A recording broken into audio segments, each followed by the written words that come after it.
Hello, and thanks for tuning in.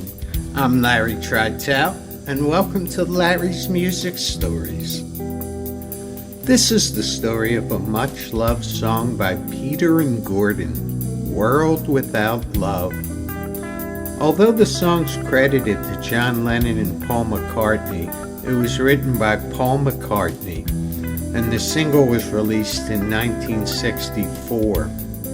It shot up to number 1 in Canada, Ireland, New Zealand, the UK, and the USA.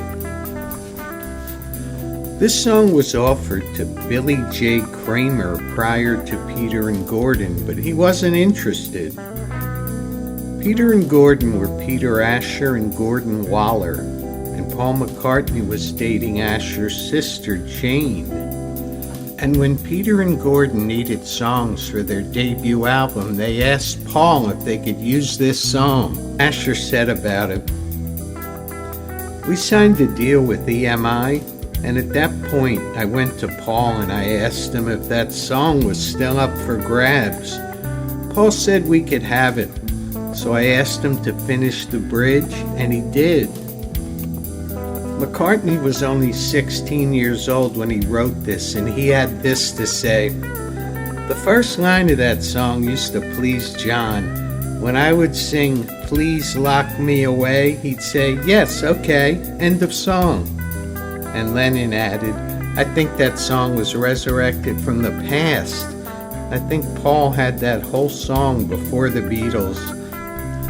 And it has the line, 'Please lock me away,' that we always used to crack up at."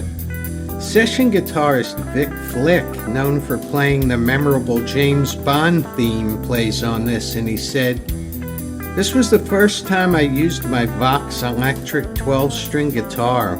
It was terrible to play with high action and not a very good sound, but it was a new sound, and it added to the character of the recording." How great is that? I hope you enjoyed this story. Till next time, remember what the great Ian Anderson said: "Life's a long song, but the tune ends too soon for us all."